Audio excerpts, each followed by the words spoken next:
Hey, hope you guys are doing wonderful. Welcome to Taurus season. So this reading is for the energy coming out of the sorry, my mind just went blank. Whoa. Scorpio full moon. We're coming out of a Scorpio full moon, heading towards a Taurus new moon. I'm gonna pull both of these real quick because it kind of gives me both. You have a jaguar, and then you also have a cat. So you got lots of feline energy. Cat is independence, magic, and abundance. Jaguar is wholeness, divinity, and rebirth. So cat. The cat is well known for its independent character. In the Egyptian hierarchy of beasts, it was a supreme being. The divine mother of all cats was the goddess Bast, as depicted in this painting, an earth mother and deity of life and abundance. The Greeks associated cats with the goddess Artemis, the huntress and virgin goddess of the moon. The Roman version of Artemis was Diana, who was known for witchcraft. Aww. I connect with Diana energy a lot. One of my favorite Reiki clients has part of that in her name. Jaguar is what it wants to say. Little James Bond energy coming through for you. Native American tribes of North, South, Central America consider the jaguar, especially its Black Panther form, to wield powerful magic. Shamans would invoke jaguar power to heal diseases or exact revenge on an enemy. Oh, interesting. I actually got to go see the Black Panther costume on exhibit in Atlanta yesterday, so I literally saw Black Panther stuff yesterday. It's funny. The cross and a circle design of this painting is an ancient motif that has represented divinity or eternity in many civilizations. The depiction of jaguars among the Mayan and Olmec civilizations of Highland Mexico often incorporated a cross framed by a cartouche.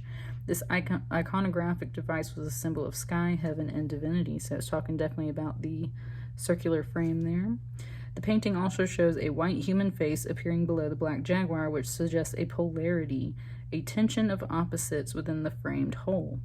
Olmec art forms often showed two jaguars together, suggesting a similar polarity or dual nature. At times, the jaguar was shown engaged in intercourse with a human, a reference to the mythical origins of these jaguar people. Oh. So we got a goddess that's part cat, and then we got these jaguar people that kind of are a blend of humans and animals. It's talking about some polarity and differences. Interesting little reading. So let's check in for this waning moon cycle. What's going on, Capricorn? What's the message for you? Let me just shut my eyes. Okay.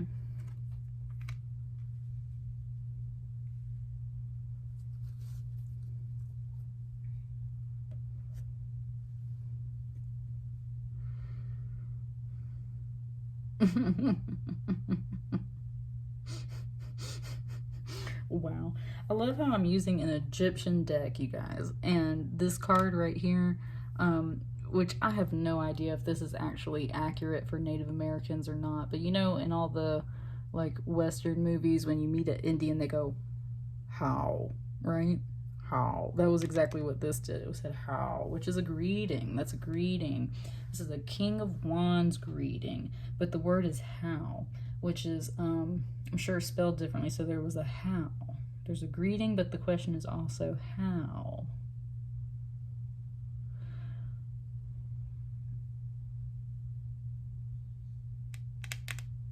Interesting. The answer to the how was this figure is very much seen as this same figure, but maybe like earlier in his life before he became a king. And he's knelt and asking what kind of feels more like a goddess energy, right, for blessings. And all of these pentacles therefore become his. And a 10 of Pentacles is definitely a very happy home, happy life, got money, got blessings, got food and security, all that stuff. So it said how. So there's a greeting there, but it's also a question of how. Like, how did you get to be a King of Wands? Well, it said, I got down on my knees and prayed for it, is what it said. I got down on my knees and prayed for it. How did you achieve this 10 of Pentacles, Capricorn? How did you become a King of Wands? Well, I humbled myself. I connected with spirit and natural earth energy. I connected with myself, right? And asked for these blessings, prayed for it, and it was bestowed upon me. there's a big message here of like faith that if you humble yourself and ask for something, that you will therefore receive.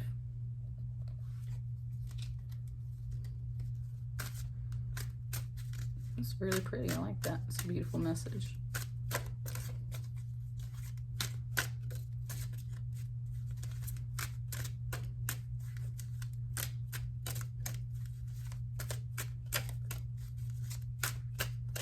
Definitely just sitting over here staring at this Black Panther while I shuffle.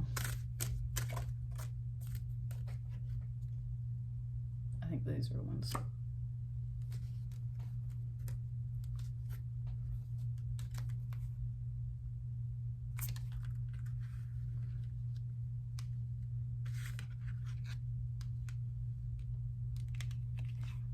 Move these up.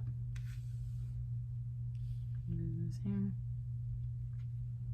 It also just pointed out, like when I laid these cards down, these crystals almost came out feeling more like these swords over here. So it was like they were covering these swords, like protecting and shielding from more swords, right? Because this Eight of Swords energy is really tricky to work with. This very much feels like kind of like a devil or demon energy on someone's back, pulling their strings, right? Like a puppet. It always gives me like Five Nights at Freddy's vibes, if you or your kid plays that game, Five Nights at Freddy's or anything. So it's always like, it's like having something on your back, pulling the strings, causing anxiety, making you walk and talk and look and move in a certain way, which is very uncomfortable, very unsettling. And that's like the one clear thought that comes out of that card, is that you just know this is uncomfortable and unsettling, and you don't like it, and you don't like seeing all these, like, these are almost like strings, like these strings being all cross-wired and everything, that unsettles you, confuses you, stresses you out, makes you unhappy.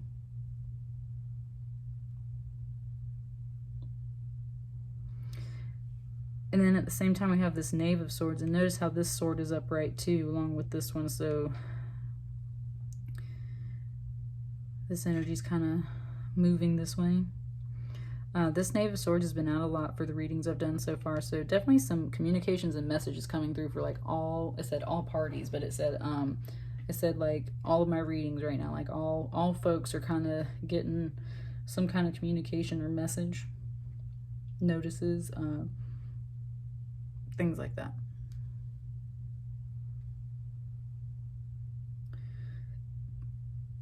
It's very much, okay, in your reading, the reason why this Knave's face is turned this way is almost like this is very much similar to like a Medusa energy, like don't look it in the eye or you'll get frozen. It's like a demon riding someone's back, pulling their strings. Don't look at it, don't pay attention to it, because otherwise you might get kind of like pulled into that trap.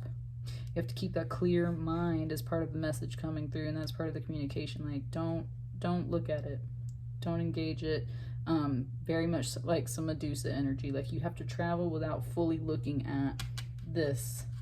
You gotta like deliver some news or do something without fully looking at this energy over here, which is just your anxiety. Like if you look at your fears and your anxieties and you start building that in your mind, and therefore you start manifesting it. So how did you become this King of Wands? I humbled myself. I didn't allow myself to look at this energy and get mixed up. I stayed on my path. I stayed very clear and straight. I humbled myself and asked for it, and therefore I manifested it.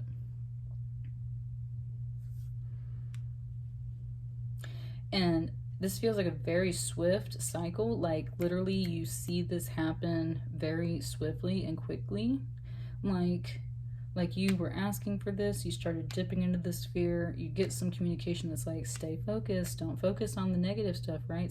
Focus on the positive stuff, stay up in your energy. And then when you do just that, Spirit's like, yes, there you go. 10 of Pentacles, right? Boom. There comes your King of Wands energy. I'm a master manifester.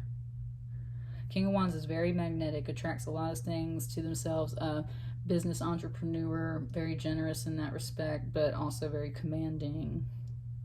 Will smack you with that wand, right? Like that's the whole thing, is like running a running a tight ship, but feels very warm and gentle and calm about it too, because they're blessed.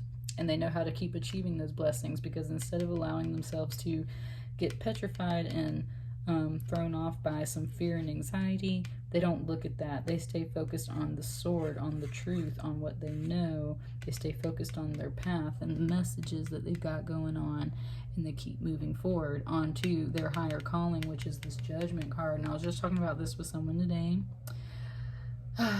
This person is getting suited up for the afterlife, basically, but of course in Egyptian mythology, you go to the afterlife and it's just, you know, the next life. It's the spirit world. It's your higher calling. So whether you view that as a little bit of a death cycle into your higher calling, it's definitely like you just see the higher path. You know you got to get suited up. You know you got to move into that new realm, which we don't see what's over here yet. These figures are all looking this way. What's over here, we don't know yet.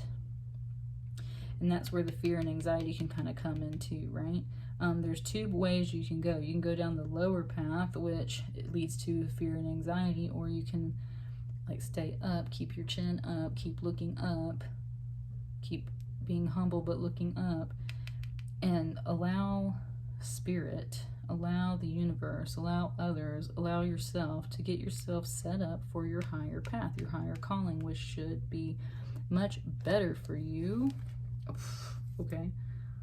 Look, and this thing, it wants to like peel back the tablecloth. It wants to peel off the coverings. It wants, or wrap things up and get them packaged up. Because remember, you swaddle people and you wrap them up in a shroud when you're sending them into the afterlife. So that's kind of what it just did too. It's like you're kind of wrapping it up. It's kind of like wrapping it up, getting wrapped up. Any other cards on this message? What's that higher calling we're heading towards? And especially if we're going through a waning moon cycle, this might not kick off till the next one, but at the same time, this thing, you might be gearing up towards that. And what are you gearing up towards? Well, here's the King of Swords. So you got a King of Wands. You don't want to be just a King of Wands. You want to be a King of Swords. You don't want to just be a business entrepreneur. You don't want to just be this manifester, this fire energy.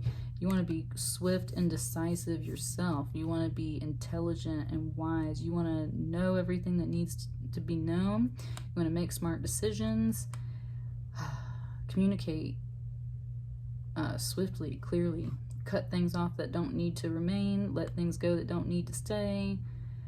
This is the kind of like, this is the mind king, right? This is the commander of the mind. So your mind is your executive decisions. Yes, we're going to do this. No, we're not going to do that. Cut that off. Set this loose. Do this. Do that. This one's like, I'm building an empire and I'm using my fire energy to manifest things and I'm magical, right? This one's more like I make decisions. I make executive orders. I sign off on things. I do things like that. So your higher calling is not just to manifest stuff and be humble in your spirit in that way. It is definitely to get control of your mind, to get control of your fears and anxiety. Remember, don't look at it. You're maturing out of this Knave of Swords energy into this King of Swords energy, and that's what you're working on. That's that higher calling for you. And that's what I got for you. Let me know if you have any questions. I'll see you guys in the comments, hopefully, and I'll catch you on the next reading. Thank you.